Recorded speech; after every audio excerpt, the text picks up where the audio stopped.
Jadi kebetulan dulu ketika mau undang-undang pemilu yang memasukkan affirmative action, saya Mhm, juga ikut mendorong adanya keterwakilan perempuan 30%. mhm. Affirmative action ini atau kebijakan afirmatif yang ada di dalam norma yuridis, saya kira menjadi penting karena, mmm ini bukan persoalan dikotomi laki-laki Iya, perempuan bukan. ya Bang, saya Benar benar. bukan orang yang menganut, paham feminisme dengan Ya. mendikotomikan laki-laki dan perempuan dan ini bukan soal ketubuhan. Justru kalau dari sudut saya, Mhm, adanya kuota ini saya nggak setuju, gitu ya. Kenapa? Karena perempuan itu kan sebenarnya mereka bisa memperjuangkan, diri mereka sendiri dan menunjukkan, bobot mereka, baik dari segi intelektualitas ya, kemudian dari sudut, eee, pemahaman politik, ekonomi, dan lain-lain. bisa, Ah, tapi nggak semua orang, karena iya, kan memang sistem yang harus diakui, sistem kita sangat patriarki Bang, sehingga mhm, kemudian, kalau saya memperjuangkan ini, bukan karena untuk mendirikan tirani perempuan terhadap laki-laki, tidak sama mhm. sekali ya. Tetapi ini berbicara soal keadilan ya, Iya, kesetaraan gitu, sehingga memang untuk mengejar, ketertinggalan selama ini karena memang ya harus diakui ada iya, semacam, apa ya, paham-paham yang mengatakan perempuan itu hanya boleh di sumur, dapur, dan kasur. Dia mhm, tidak boleh masuk, ruang, publik atau bahkan ruang politik, itu adalah dunia laki-laki. Ya mhm. adalah, jangan ini Bang, Abang juga ngerti. Nah, Mhm. ada hal seperti itu. Jadi kemudian perempuan untuk masuk ke dunia pendidikan juga kan kalau tidak ada Raden Ajeng Kartini dan yang Mmm, lain-lain itu tidak ada pendidikan yang bisa setara seperti mhm, sekarang. Kesempatan itu memang harus diberikan, namanya affirmative action.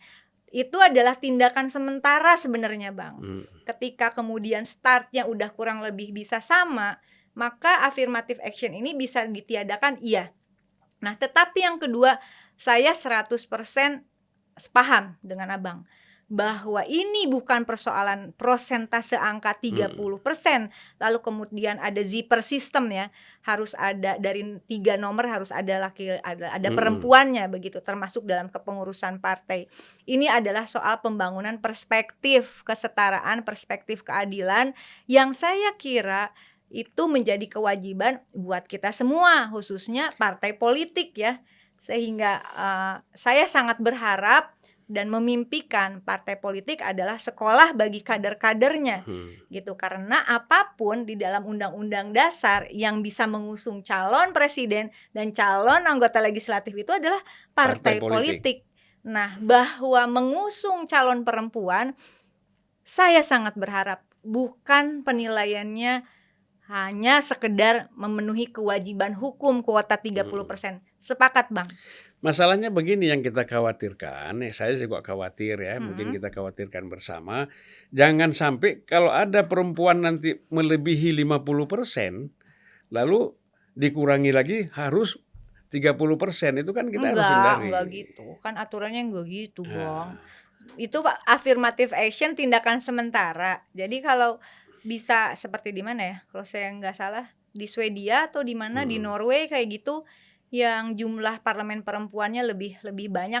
Tapi sekali lagi, saya sepakat dengan Abang, ini persoalan perspektif, Bang. mhm.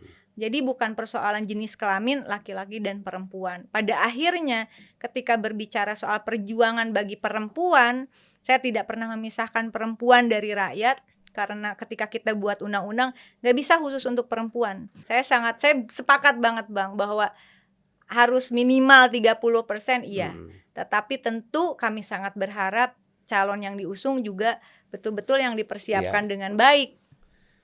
Ya tapi sekarang kan persoalannya tidak banyak kaum perempuan yang mau terlibat di dalam persoalan-persoalan politik kan.